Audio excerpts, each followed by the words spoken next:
Doctor కావటమే మీ లక్ష్యమా? MBBS సీట్ల guidance కోసం తప్పక విచ్చేయండి మెగా ఎడ్యుకేషన్ మేళా. సార్ ఇప్పుడు ఈ గట్ హెల్త్‌ని మనం సెట్ చేసుకోవాలి అంటే కేవలం ఫుడ్డేనా? లేకపోతే త్రూ మెడిసిన్స్ లేదు అంటే మన హాస్పిటల్స్ త్రూ అట్లా చేసుకోవచ్చునా? త్రూ గట్ హెల్త్ అనేది ఫస్ట్ స్టార్టింగ్ ఫ్రమ్ బర్త్ చెప్పా కదా. అవును సార్, ఇందాక చెప్పారు. ఒకటి రెండోది హెల్తీ హ్యాబిట్స్ చిల్డ్రన్లో. ఇప్పుడు ఈ ఫాస్ట్ ఫుడ్స్, ఈ చిప్స్ ఇవన్నీ చూస్తారు, అన్ని ఆపేయాలి చిల్డ్రన్లో. In my opinion it's criminal. ఇప్పుడు మీరు స్కూల్స్ పక్కన లిక్కర్ షాప్స్ ఉండకూడదు అంటారు. నా ప్రకారం స్కూల్స్ పక్కన అసలు ఈ ఫాస్ట్ ఫుడ్స్ కూడా ఉండకూడదు, తీసేయాలి. This criminal. ఈ ఫాస్ట్ ఫుడ్స్ అయితే చిల్డ్రన్ అందరు ఫ్యాటీ లివర్ డెవలప్ చేస్తారు. లివర్ లో ఫ్యాట్ వచ్చి ఫ్యాట్ వల్ల ప్రాబ్లమ్స్ వస్తుంది బికాస్ ఆఫ్ దిస్. సో అసలు government should even ban fast food places. ఈ all this chips, noodles, hamburgers, pizzas ఇవన్నీ కూడా స్కూల్స్ లో ఉండకూడదు. ఎందుకంటే again bacteria changing because children change అయిపోయి ఒబెసిటీ చూసారా, చిల్డ్రన్ ఎంతమందికి లావు కావటము, ఫ్యాటీ లివర్ వస్తున్నాయి. సో అది సెకండ్. థర్డ్, మన అడల్ట్ అయిన తర్వాత మనకి కొన్ని హ్యాబిట్స్ రెగ్యులరైజ్ చేస్తారు. For example everyday physical activity అనేది, అది people are not realizing important. Physical activity అనేది వెయిట్ తగ్గించుకోవటం కాదు, మజిల్స్ రావటం వల్ల కాదు. అవి రెండు సెకండరీ ఇంపార్టెంట్ ఫిజికల్ యాక్టివిటీ వల్ల బ్యాక్టీరియా చేంజ్ అయిపోతున్నాయి. గట్లో బ్యాక్టీరియా చేంజ్ అయిపోయి they are causing creating problem. So physical activity కరెక్ట్గా ఉండాలి. సెకండ్ థింగ్ ఏమో డయట్లో అసలు మీరు చాలా ఉంటాయి, ఫ్యాట్స్ అని అంటాం కదా, ఇంటర్మీడియట్ ఫ్యాట్స్ ఇవన్నీ అవన్నీ ఏం లేదు. జనరల్గా high fibre. For example typical south Indian vegetarian food best. మనకి ట్రెడిషనల్గా తినే అది క్వాంటిటీస్ కొంచెం కంట్రోల్గా తినాలా, ఫైబర్ ఎక్కువ ఉండాలా. And again we should avoid sugar కానీ. ఇంకోటి రాంగ్, ఫ్రూట్ జ్యూస్ వల్ల బ్యాక్టీరియా చాలా దెబ్బతింటున్నాయి. సోడాస్ వల్ల బ్యాక్టీరియా దెబ్బతింటుంది. అంటే fruit juices they don't contain fiber. అందరూ ఆరెంజ్ జ్యూస్ తాగుతుంటారు, తప్పు. ఆరెంజ్ జ్యూస్ మార్నింగ్ తాగకూడదు, తప్పది. దే కంటైన్ మార్నింగ్ ఫ్రూట్ తినచ్చు, fruits are good but not fruit juice. ఆ ఫ్రూట్ జ్యూస్ అనేది అమెరికాలో ఎప్పుడో 1950s ఎక్కువ ఆరెంజెస్ ప్రొడ్యూస్ చేశారు కంట్రీ. అవి వేస్ట్ అయిపోతున్నాయని చెప్పి ఒక ఇండస్ట్రీ స్టార్ట్ అయింది. అది అడ్వర్టైజ్మెంట్ స్టార్ట్ అయింది, ఫ్రూట్ జ్యూస్ తింటే మంచి హెల్త్ అని. ఇప్పుడు అమెరికాలో చూస్తే ప్రతివాడు పొద్దున్న ఫ్రిడ్జ్ తీసి ఒక fruit juice, orange juice glass వేసుకొని తాగుతారు అనమాట, హెల్తీ అనుకోని. తప్పది, టోటలీ రాంగ్. జ్యూసెస్ లో only juice which is good is coconut water. Coconut water రోజుకు 2 గ్లాసులు తాగితే మన బ్యాక్టీరియా, మంచి బ్యాక్టీరియా వస్తాయి మనకి. Fresh coconut water, not bottled కాదు. మనకి ఫ్రెష్ కోకోనట్ వాటర్ ఇక్కడ మన దగ్గర బాగా, అంటే ఎస్పెషల్లీ సర్కార్ ఏరియాస్ బాగా ఎక్కువ. చాలా ఫ్రెష్ కోకోనట్ వాటర్ మీరు ఒక గ్లాస్ 2 గ్లాసులు ఎవ్రీడే తింటే బ్యాక్టీరియా మంచిది. పిల్లలకి, అడల్ట్స్ అందరికి న్యాచురల్ అది. అదే వీళ్ళు అన్ఫార్చునేట్ ఏమో పిల్లలు సోడాస్ డైట్ ఏమంటారు, డైట్ కోక్ అంటారు, 0 క్యాలరీ. దాంట్లో ఏమంటే ఈ సోడాస్ లో, డైట్ కోక్స్ లో, దాంట్లో అంతా ఈ it is changing the bacteria. ఇది కూడా చూసాం. ఇంకోటి షుగర్ ఫ్రీ అంటాం కదా. అవును సార్.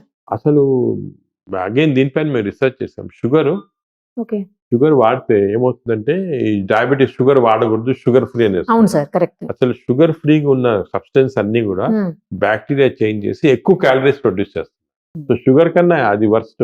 షుగర్ తిన్నా పర్వాలేదు, షుగర్ ఫ్రీ వల్ల ఇంకెక్కువ మెటబాలిజం చేంజ్ చేస్తుంది. సో ఇవన్నీ కూడా కొన్ని మిత్స్ ఉన్నాయి, పీపుల్ తెలియటం లేదు. That doing all this. అసలు ఏం వాడకపోయినా షుగర్ వాడినా పర్వాలేదు డయాబెటీస్, బట్ షుగర్ ఫ్రీ అనేది చేయకూడదు. It is causing a problem. It is changing. అదే విధంగా టూత్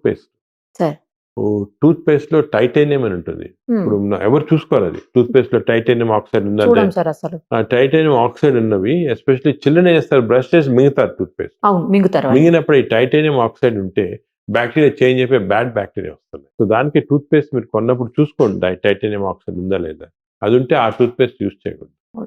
యూజ్ చేసినా కూడా మనం బాగా పుక్కి చూసేయాలి, బయటకి మింగకూడదు. చిల్డ్రన్ లో స్వీట్గా ఉండేది తెలియదు, కొంతమంది తింటుంటారు. సో ఆ హ్యాబిట్ కూడా తీసుకురాదు. All these things natural things తోనే మనం చేంజ్, మన చేతుల్లోనే ఉన్నాయి. మన చేతిలో ఉంది. Stress also plays a role. ఇది లేని మనిషి ఇప్పుడు లేడేమో సార్ అసలు. అంటే మనం ఎలా తీసుకోవాలి, స్ట్రెస్ అనేది ఏమి, stress is a reaction to external influences కదా. ప్రెషర్, ఇంత ప్రెషర్ ఉంది మాకు బయట. కానీ మంచి ఈక్వేషన్ ఉంది. నేను రీసెంట్ గానే మన సిస్టర్ శివాని అని, she told me this equation. మంచి stress nothing but external pressure divided by resilience. Resilience is mandan willpower. మన రిలీజెస్ ఎక్కువ ఉంది అనుకోండి, ఎంత ప్రెషర్ ఉన్నా స్ట్రెస్ రాదు. So stress is only our reaction to external pressure. అది ఎలా తగ్గించాలంటే రెసిలియన్స్ ఇంక్రీజ్ చేయాలి. Stress zero. స్ట్రెస్ దానికే మనం అందరికీ చిల్డ్రన్ కూడా ఎంకరేజ్ చేయాలి. స్ట్రెస్ జీరోలో పెట్టుకోవాలి. Very easy. స్ట్రెస్ ఏమంటే reacting to external. So stress is how we control. Next sir ఇంకొకటి ఏంటంటే ఇప్పుడు బాగా ఫీవర్స్ విపరీతంగా అయిపోయి లెగ్ పెయిన్స్, జాయింట్ పెయిన్స్ అన్నీ వస్తున్నాయి కదా సార్, బాడీ పెయిన్స్. వీటి కోసం స్టెరాయిడ్స్ వాడడం తప్పు, చాలా తప్పు అది. మరి ఆ పెయిన్స్ తగ్గవు కదా సార్ స్టెరాయిడ్స్ వాడకపోతే? అంటే పెయిన్స్ ఇప్పుడు వాళ్ళు ఒక్కనే కదా సార్, ఆర్థరైటిస్ ఉంటుంది చూడండి, వాళ్ళు కూడా కదా సార్ రెగ్యులర్ గా స్టెరాయిడ్ పెడతానే ఉంటారు డాక్టర్స్. స్టెరాయిడ్స్ పెట్టరు, డాక్టర్స్ ఎక్కువ పెట్టరు. మేబీ నాట్ క్వాలిఫైడ్ డాక్టర్స్ అని చేయొచ్చు, కానీ క్వాలిఫైడ్ డాక్టర్స్ స్టెరాయిడ్స్ చాలా జాగ్రత్తగా యూజ్ చేస్తారు. స్టెరాయిడ్స్ చాలా సైడ్ ఎఫెక్ట్స్ ఉంటాయి. అదే సార్, నార్మల్గా స్టెరాయిడ్స్ అనేది మనము చాలా జాగ్రత్తగా వాడాలి. ఎందుకంటే స్టెరాయిడ్స్ తోటి ఏమంటే they are very powerful medicine. బాడీలో ఇమ్యూనిటీ సప్రెస్ చేసి హార్మోన్స్ చేంజ్ చేస్తాయి. ఇంతవరకు కూడా ఇప్పటికీ స్టెరాయిడ్స్ మనకి గత 70 సంవత్సరాలు ఉన్నాయి.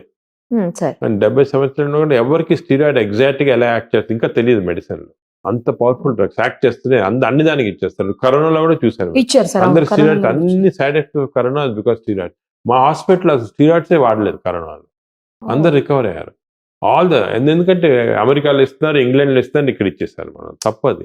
స్టెరాయిడ్స్ అనేది most dangerous drugs in the world. Steroid ఎందుకంటే బాడీని ఆర్టిఫిషియల్గా సప్రెస్ అవుతుంది. ఎలాగంటే బిల్డింగ్ లో ఫైర్ ఫైర్ చుట్టూ యాస్బెస్టాస్ పెట్టేస్తాం అనుకోండి, ఫైర్ సప్రెస్ కానీ బిల్డింగ్ అంతా నాశనం అయిపోతుంది కదా, బయట చూడడానికి అంతా ఏమి ఉండదు. అలాగే steroids are like asbestos. Steroids should not be used at all. అంత కొన్ని few indications are there, autoimmune disease అని అటువంటి కొన్ని దానికి వాడతాం, కానీ జనరల్ గా ఈ పెయిన్స్ గిన్స్ అస్సలు వాడకూడదు. ఈ పెయిన్స్ అవి కూడా న్యాచురల్ మెథడ్. అంటే అన్ఫార్చునేట్లీ కొన్ని చికెన్ గున్యా వస్తుంటుంది మధ్య చూస్తుంటాము, చాలా రోజులు ఉంటుంది. కానీ న్యాచురల్ ఎక్సర్సైజెస్, దాని తర్వాత కొన్ని సానా, హీట్, అటువంటి దాంతో స్లోగా కంట్రోల్ చేయాలి. చాలా సార్ నేను ఆ మధ్యలో ఒక కేసు చూశాను సార్. ఏంటి అంటే ఒక అమ్మాయి నైట్ లో డ్రంక్ అండ్ డ్రైవ్ లో దొరికింది. ఆ అమ్మాయిని టెస్ట్ చేస్తే, అంటే డ్రంక్ అండ్ డ్రైవ్ జరుగుతూ ఉండగా ఆ అమ్మాయిని పట్టుకున్నారు. టెస్ట్ చేస్తే అమ్మాయి ఆల్కహాల్ తీసుకుందని చెప్పేసి అందులో వచ్చింది. బట్ ఆ అమ్మాయి జీవితంలో ఏనాడు ఆల్కహాల్ తీసుకోలేదంట. అసలు ఆ అమ్మాయి మందు తాగటం అంటే డ్రింక్ అవన్నీ ఏం తెలియదంట, డ్రింకర్ కాదు. ఆ అమ్మాయిని తర్వాత టెస్ట్ చేసి మన హాస్పిటల్లో అనుకుంటా టెస్ట్ చేస్తే ఆ అమ్మాయి పొట్టలో యాసిడ్స్ ఉన్నాయని వచ్చారు. అది ఏంటి సార్ అసలు, ఎందుకు అట్లా అవుతుంది? అది కూడా చాలా ఇంట్రెస్టింగ్ కేసు. మేము చూసాం ఈ మధ్యన. ఇప్పుడు హైదరాబాద్ లో మీరు చూసారు, రాత్రి 12 గంటల తర్వాత సాటర్డే, సండే కానీ లేకపోతే ఫ్రైడే కూడా చేస్తున్నారు అనమాట. టెస్ట్ చేస్తారు, మీకు ఆల్కహాల్ ఉందా చేస్తే ఆల్కహాల్. సో నాకు కూడా తెలిసిన వాళ్ళు కూడా 2-3 అసలు టీటోటలర్స్ చేస్తే ఆల్కహాల్ పాజిటివ్ వస్తుంది. సో మీరు చెప్పిన ఎగ్జాంపుల్ కూడా అమ్మాయి కూడా పాజిటివ్ ఉంది, ఆల్కహాల్ స్ట్రాంగ్ పాజిటివ్, కానీ ఆల్కహాల్ తీసుకోలేదు. వాళ్ళు చేసిందల్లా ఏమంటే డిన్నర్కి వెళ్ళి హై కార్బోహైడ్రేట్ అంటే రైస్ కానీ లేకపోతే హై కార్బోహైడ్రేట్ డైట్ తీసుకున్నారు. ఈ కార్బోహైడ్రేట్ డైట్ తీసుకున్నప్పుడు కొన్ని మన స్టమక్ లో క్లెప్సియల్లా అని కొన్ని బ్యాక్టీరియా, కొంతమందికి ఎక్కువ ఉంటుంది బై నేచర్. క్లెప్సియల్లా బ్యాక్టీరియా ఏం చేస్తాయంటే ఈ కార్బోహైడ్రేట్స్ ని it will convert them into alcohol. అంటే బ్రూవరీలో చేసేదేమి అంతే కదా, బ్రూవరీలో వీట్ కానీ బార్లే కానీ దాన్ని they will make it into beer or whisky water. అది ఒక ప్రాసెస్ లో ఇండస్ట్రీ జరుగుతుంది. కానీ కొంతమందికి ఈ అబ్నార్మల్ బ్యాక్టీరియా వల్ల body will become auto brewery. దీని అసలు పేరు కూడా ఉంటుంది, నేను స్టడీ చేసి మా వీళ్ళకి కూడా పంపించాను, పోలీసులు కూడా. This called auto brewery syndrome. Auto brewery syndrome అంటే మన body is becoming manufacturer for alcohol. చాలా రేర్ ఇది, అంతే 1,00,000 లాగా ఇలాగ వచ్చినప్పుడు ఈ ఫాల్స్ టెస్ట్. సో వీళ్ళేమంటే జాగ్రత్తగా ఉండాలి. ఎప్పుడు కన్నా కూడా ఎక్కువ కార్బోహైడ్రేట్స్ ఎక్కువ తీసుకుంటే ఇలాగ వచ్చే అవకాశం ఉంది. సో ఎస్పెషల్లీ ఇలాగ లేట్ నైట్ డిన్నర్స్ కదా వెళ్ళినప్పుడు కార్బోహైడ్రేట్స్ అవాయిడ్ చేసి ఎక్కువ ఫైబర్ తీసుకోవడం అలా తీసుకుంటే బెటర్ అన్నమాట. వాళ్ళకి ఇది చేంజ్ చేయలేమా సార్? ఎప్పటికీ ఇలాగే ఉంటుందా? చేంజ్ ఇప్పుడు చేంజ్ చేస్తున్నాము, కానీ ఇదేమంటే చాలా రెసిస్టెంట్ గా ఉంటుంది. మళ్ళా కొన్ని రోజులు వచ్చేస్తుంది కేర్ఫుల్ లేకపోతే. అంటే వాళ్ళు బాగా డిసిప్లిన్డ్ గా లైఫ్ అంతా డిసిప్లిన్డ్ గా ఎక్సర్సైజ్ తోటి డయట్ తోటి అలా ఉండాలి. మిలెట్స్ తింటాం ఫర్ ఎగ్జాంపుల్, కార్బోహైడ్రేట్స్ ఆపేసి మిలెట్స్ తినాలి లైఫ్ లాంగ్.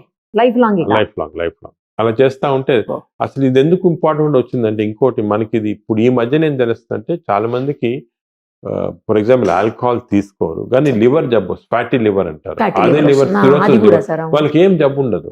పాప వాళ్ళు ఆల్కహాల్ తీసుకోరు వాళ్ళ ఇంట్లో ఫ్యామిలీ కూడా ఎవరికి లేదు జబ్బు ఇది. అలవాటు ఉండదు. అలవాటు లేదు, కానీ వాళ్ళకి ఫ్యాటీ లివర్ వచ్చి ఫ్యాటీ లివర్ నుంచి నాష్కి వెళ్ళిపోయి అక్కడి నుంచి సిరోసిస్ వెళ్ళిపోయి క్యాన్సర్ వస్తా ఉంది అబ్బో. ఎక్కువ మంది దగ్గర. సో మేము దీంట్లో కూడా ఏమంటే ఇటువంటి వీళ్ళకి అబ్నార్మల్ బ్యాక్టీరియా ఉంటుంది. ఈ బ్యాక్టీరియా తోటి మనం తిన్న ఆహారంలో ఆల్కహాల్ ప్రొడ్యూస్ చేస్తాం అనమాట. సో ఎవ్రీడే కొంచెం బయట మీకు తాగినట్టు అనిపించింది, ఇంటాక్సికేషన్ ఉండదు. Sir small amount of alcohol వెళ్ళిపోయి లివర్ దగ్గరికి వెళ్ళిపోయి లివర్ని డిస్ట్రాయ్ చేస్తాం అనమాట. ఓకే. సో కొన్నిసార్లు మీరు కూడా అందరికి ఎక్స్పీరియన్స్ ఉంటుంది, హెవీ మీల్ తింటే మనకు కొంచెం అవును. బ్రెయిన్ ఫాగ్ లాగా వచ్చి ఏ ఒకలా బద్ధకం, అనిపిస్తుంది సార్. అవును. అది because bacteria is producing all this types of substance. So ఇవన్నీ నాలెడ్జ్ ఇప్పుడు వచ్చాయి మనకి. సో వీఆర్ నౌ ఏబుల్, దానికే ఇటువంటి వాళ్ళకి millets very good diet. They should take కానీ మిల్లెట్స్ తినలేరు కదా సార్ అందరూ. మిల్లెట్స్. అది అన్ని కాదు, మిల్లెట్స్ లో కూడా మంచివి. ఇప్పుడు రాగి దోశ అనుకోండి, రాగి దోశ తినండి మీరు, మామూలు దోశ, రాగి దోశ ఇస్ వెరీ గుడ్. అదేవిధంగా కొన్ని ఇప్పుడు స్వర్గం కానీ అన్నీ కూడా మిల్లెట్స్ ఆర్ వెరీ, అంటే ఎలా తయారు చేస్తారు మిల్లెట్స్ కూడా వంట చేయటం స్పెషల్ టెక్నిక్ ఉంది, దాన్ని బాగా చేయొచ్చు, హెల్తీగా చేయొచ్చు. సరే అది లేదు, పెసరట్టు తినండి, మామూలు దోశ పెసరట్టు తినండి, మంచిది కదా. Okay. Pesarattu is very healthy, proteins that. అలాగే మన డైట్ మాడిఫై చేసుకొని కార్బోహైడ్రేట్స్ తగ్గించేసారు. ఓకే. బాగా. ఇవన్నీ చేస్తే సెట్ అయిపోతుంది సార్. చెట్టు చెట్టు. కానీ ఇప్పుడు అసలు బ్యాక్టీరియా ఇన్నిటికి కారణమైపోతుందని తెలిస్తేనే Hmm. కొంచెం షాకింగ్ అనిపిస్తుంది సార్. అవును. బ్యాక్టీరియా తోటి ఇన్ని ప్రాబ్లమ్స్ వస్తాయా అనేసి.